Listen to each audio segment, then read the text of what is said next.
আমি ইয়াশিকা, আর আপনারা শুনছেন স্টোরি টেলিং উইথ ইয়াশিকা। গল্পটিকে সঠিকভাবে উপভোগ করতে ইয়ারফোন ব্যবহার করুন। এই গল্পের সব চরিত্র এবং ঘটনাবলী কাল্পনিক। জীবিত বা মৃত কোনো ব্যক্তির সাথে মিল থেকে থাকলে তা নিতান্তই কাকতালীয়।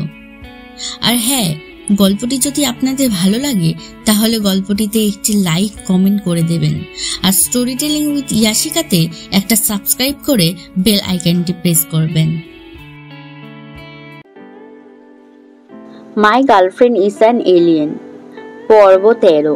পরের দিন সকালে শ্রীয়ের ঘুম ভাঙতে দেখল ও নিজের বিছানায় ঘুমিয়ে আছে। হঠাৎ ওর মনে পড়ে গেল আগের দিন রাতের কথাগুলো মনে পড়তেই ও সারা বাড়িতে অনন্যাকে খুঁজতে লাগলো, কিন্তু বাড়িটা পুরোপুরি ফাঁকা ছিল আর ওর ড্রেসটাও চেঞ্জ করা ছিল। হঠাৎ শ্রী ওয়াশরুম থেকে জল পড়ার শব্দ পেল। ওর সাথে সাথে ওয়াশরুমের সামনে গিয়ে বলতে শুরু করলো, অনন্যা, তুমি কি ওয়াশরুমের ভেতরে আছো? তুমি কি ঠিক আছো? ঠিক তখনই ওয়াশরুমের দরজা খুলে বেরিয়ে এলো পৃথা আর বলল, আপনি ঠিক আছেন ম্যাম? শ্রী ওকে দেখে অবাক হয়ে বলল, তুমি এখানে? উত্তরে পৃথা বলল, হ্যাঁ ম্যাম, অফিসে যাওয়ার জন্য আমি আপনার কাছে এসেছিলাম, কিন্তু আমি আসার সাথে সাথেই অনন্যা আমাকে বলল আপনার শরীরটা ভালো না বলে আপনি এখনো ঘুমাচ্ছেন। তারপর আমাকে ওয়েট করতে বলে ও ব্রেকফাস্ট বানাতে চলে গেল। ঠিক তখনই কিচেন থেকে ওর গলা শোনা গেল, ব্রেকফাস্ট রেডি। অনন্যার ডাকে পৃথা আর শ্রী ব্রেকফাস্ট টেবিলে চলে এলো, আর সেখানে আসতেই চক্ষু চড়ক গাছ হয়ে গেল, কারণ ব্রেকফাস্ট টেবিলে ইতালিয়ান, চাইনিজ সমস্ত ডিশে ভর্তি ছিল। পৃথা অবাক হয়ে জিজ্ঞাসা করলো, এসব কিছু তুমি বানিয়েছো? উত্তরে জোর গলায় উৎসাহিত হয়ে বলল, আমি বানিয়েছি, কারণ আমি সব পারি। এরপর তারা ব্রেকফাস্ট টেবিলে বসে পড়ল। এই সমস্ত ঘটনায় পৃথা রিয়াকশন দিলেও শ্রী কোনো কিছুই বলছিল না। ও মাথা নিচু করে খাচ্ছিল। আসলে আগের দিনের ঘটনাগুলো অস্পষ্টভাবে মনে পড়ছিল ওর। ওকে এমন চুপচাপ থাকতে দেখে অনন্যা অদ্ভুতভাবে মুখের সামনে ঝুঁকে জিজ্ঞাসা করলো, তুমি ঠিক আছো? ঘুমিয়ে শরীরটা ঠিক লাগছে? উত্তরে শ্রী ওকে নিজের থেকে দূরে সরিয়ে বলল, তুমি এরকম অদ্ভুত কেন? তুমি জানো না ড্রাঙ্ক হয়ে যাওয়া একটা লোকের বাড়িতে একটা মেয়ে হয়ে রাত কাটানোটা কতটা আনসেফ? অনন্যা কিছু বলতে যাচ্ছিল, ঠিক তখনই পাশ থেকে পৃথা বলে উঠল, আমাদের জন্য খুব ভালো একটা খবর আছে। আমি আজকে সকালেই খবর পেয়েছি মিস্টার রথি নিজের যাওয়া পোস্টপোন করেছেন এবং 2 দিন পরে উনি যাবেন বলে ঠিক করেছেন। খবরটা শুনে ওরা সকলেই খুশি হয়ে গেল, সাথে 3 জনের মুখে ফুটে উঠল সাকসেসের হাসি। ওদিকে হঠাৎ কেউ শ্রীতমা ঘরের দরজা নক করলো, কিন্তু ও দরজা খুলে দেখলো সামনে কেউ নেই। ও ঘরের ভেতরে চলে যাচ্ছিল, তারপর ওর চোখ পড়ল দরজার ঠিক পাশে ছোট্ট একটা ব্যাগ রাখা আছে। ও সেটা হাতে তুলে নিল আর সেখানে খুঁজে পেল একটা চিঠিটা পড়ে ও বুঝতে পারলো অনন্যা এই ব্যাগটা ওকে দিয়ে গেছে। ওর সাথে সাথে অনন্যার নাম ধরে ডাকতে ডাকতে রুম থেকে বাইরে বেরিয়ে এলো। অনন্যা তখন সেই হোটেল থেকে বাইরে চলে যাচ্ছিল। শ্রীতমা গলার আওয়াজ পেয়ে ও ঘুরে তাকালো ওর দিকে। সাথে ও অবাক হয়ে শ্রীতমাকে বলল, এ কি, তুমি বাইরে এলে কেন? শ্রীতমা অনন্যার কথায় একগাল হেসে বলল, আমি বাইরে না এলে তো আমাদের বেস্ট ফ্রেন্ডশিপটাই নষ্ট হয়ে যেত। ওর কথায় অনন্যাও হাসলো। এরপর শ্রীতমা বলল, তুমি চলেই যখন এসেছো, চলো তোমাকে এক্সিবিশনের জন্য করা পেইন্টিংটা দেখাই।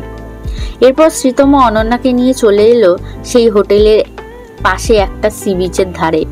সেখানে এসে অনন্যা দেখতে পেল সামনে একটা ক্যানভাস সাদা কাপড়ে ঢাকা দিয়ে রাখা আছে। অনন্যা দৌড়ে গেল সেটার দিকে আর সেই সাদা কাপড়টা সরিয়ে ফেললো, কিন্তু দেখলো ক্যানভাসটা পুরোটাই ফাঁকা, সেখানে কোনো ছবি আঁকা নেই। অনন্যা অবাক হয়ে বলল, আমি তো ভাবলাম এটাই তোমার নতুন ছবি, কিন্তু তুমি কিছু আঁকোনি কেন? উত্তরে শ্রীতমা বলে, আসলে পেইন্টিংটা করার জন্য যে ট্যালেন্টটা দরকার সেই ট্যালেন্ট আমার মধ্যে নেই। আসলে জীবনে আমি যা যা করতে চেয়েছি তা কিছুই আমি করতে পারিনি। এক্সিবিশনের কথা তো আমি মজা করেই বলেছিলাম দি ভাইকে, আর ও সেটাকে সত্যি ভেবে নিয়েছিল। আসলে আমার মধ্যে সে মোটিভেশনটাই নেই। বাস্তবে দি ভাইই আমার মোটিভেশন। ও আমার জন্য অনেক কিছু করেছে, সেই তুলনায় আমি কিছুই করতে পারিনি।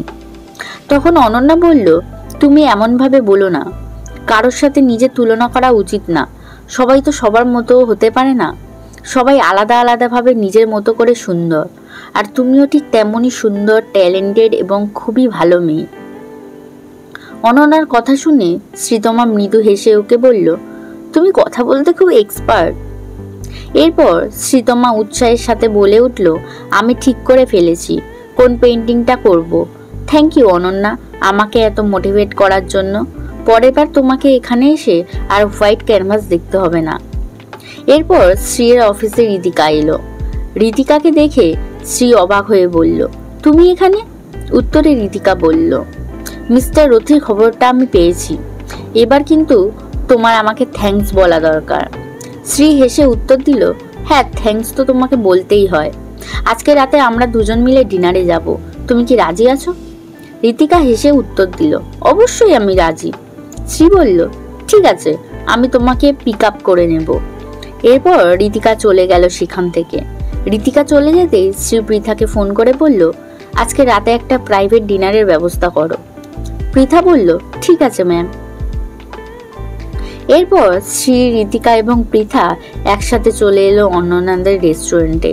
সেখানে শ্রী এবং ঋতিকাকে রেস্টুরেন্টে ঢুকতে দেখে অবাক হয়ে মিস লিলি অনন্যাকে ডাকলো।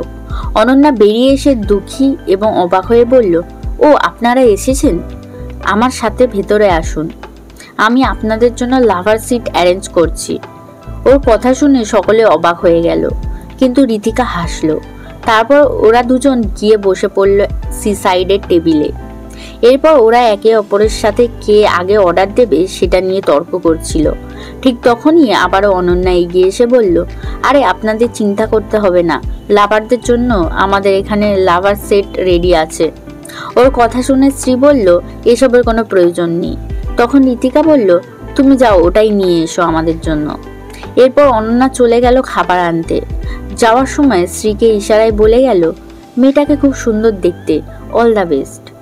অনন্যা কিচেনে এসে উদাস হয়ে গেল। ওর বারবার শ্রী এবং ঋতিকার কথা মনে পড়ছিল।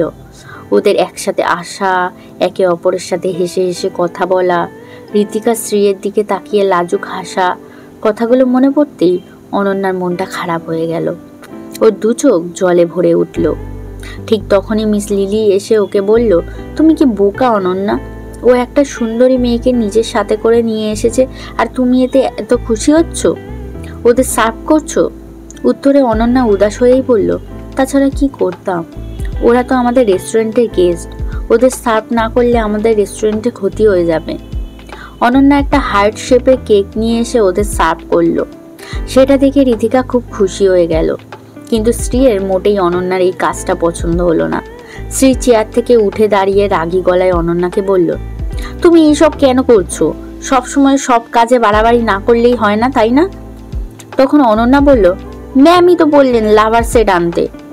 অনন্যার কথায় শ্রী আর কিছু বলতে পারল না। ও ঋতিকাকে বলল, আমাকে এখন যেতে হবে, আমরা আবার পরে দেখা করব। আমি পৃথাকে বলে দিচ্ছি তোমাকে বাড়িতে ড্রপ করে দেবে, বাই। কথাটা বলেই শ্রী চলে গেল সেখান থেকে। এরপর শ্রী নিজের বাড়িতে চলে এলো।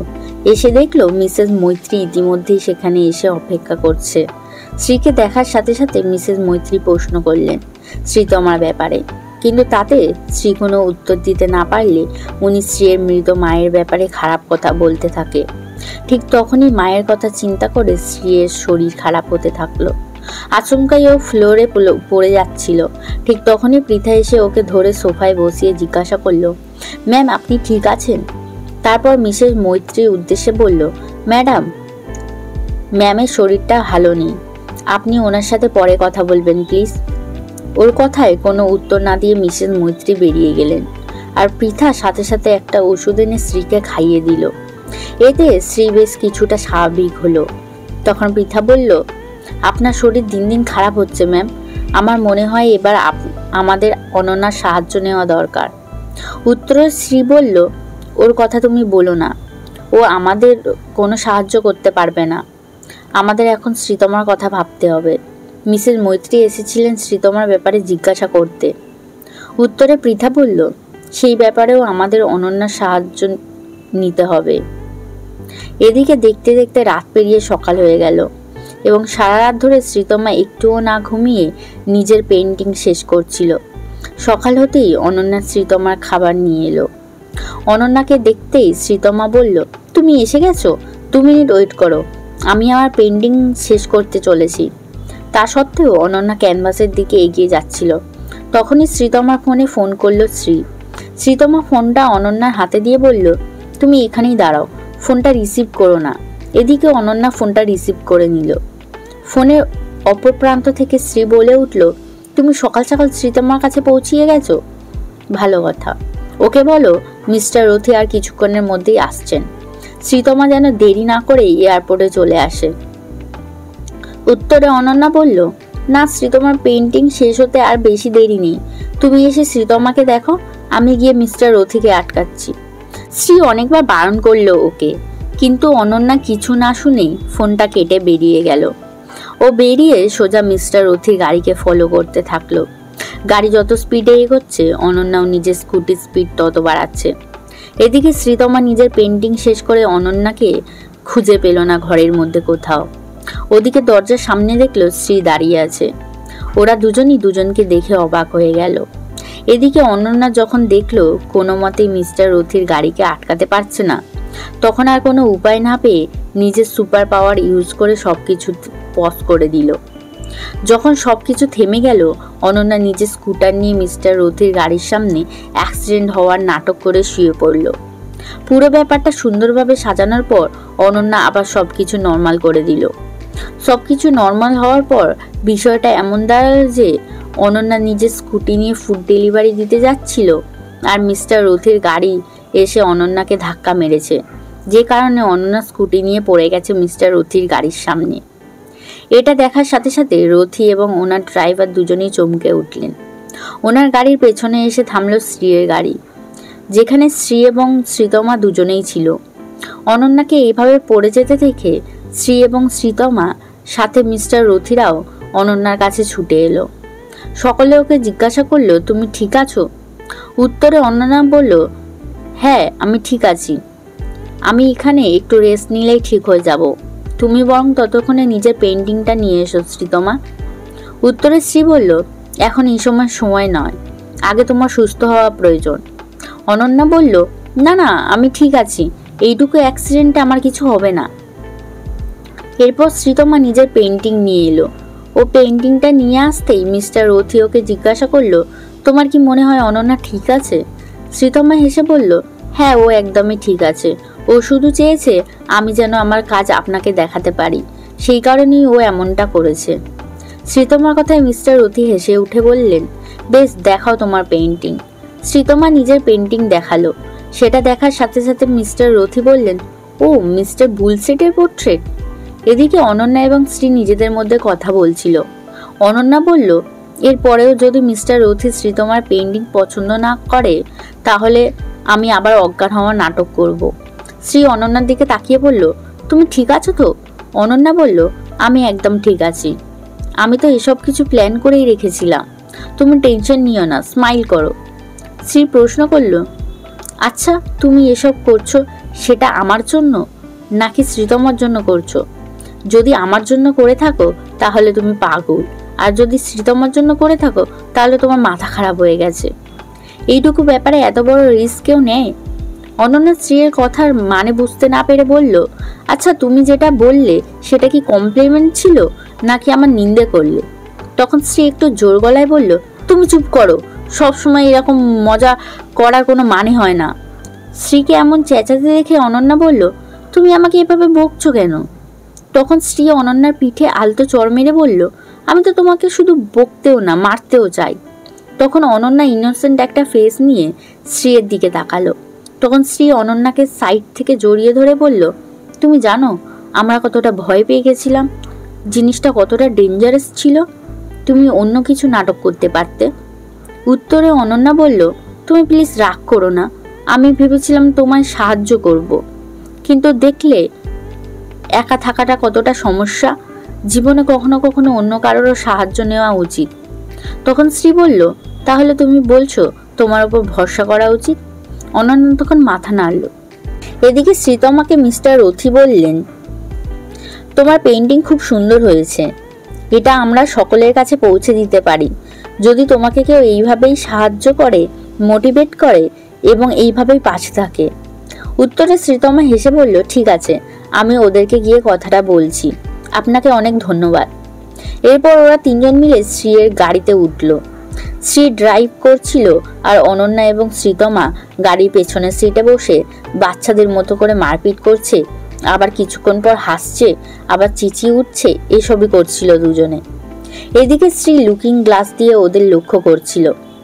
এরই মাঝে শ্রীতমা হঠাৎ চেঁচিয়ে বলল, অনন্যা, আমি এখন তোমাদের রেস্টুরেন্টে সব থেকে সেরা আইটেমটা টেস্ট করব। অনন্যা তখন বলল, হ্যাঁ, আমিও এটাই চাই। এরপর অনন্যা শ্রীকে জিজ্ঞাসা করলো, তুমি কি খাবে? শ্রী কিছু উত্তর না দিয়ে মিরর গ্লাস দিয়ে শুধু ওদের দিকে তাকালো। বেশ কিছুটা পথ গিয়ে গাড়িটা থামিয়ে দিল শ্রী, আর শ্রীতমাকে গাড়ি থেকে নামিয়ে অন্য গাড়িতে পাঠিয়ে দিল। এই দেখে অনন্যা খুব দুঃখী হয়ে গেল। শ্রীতমা চলে যেতেই শ্রী অনন্যাকে সামনের সিটে এসে বসতে বলল। অনন্যা ভয়ে ভয়ে সেখানে এসে বসলো। ও সেখানে এসে বসতেই শ্রী ওকে বলল, এবারে আমি যেটা বলছি সেটা শোনো, দ্বিতীয়বার আমি কথাটা বলবো না। শ্রীয়ের কথায় অনন্যা ওর দিকে তাকালো। অনন্যা তখন বলল, তুমি কি আমার গার্লফ্রেন্ড হবে? অনন্যা অবাক হয়ে গেল, তারপর বলল, কি বললে তুমি?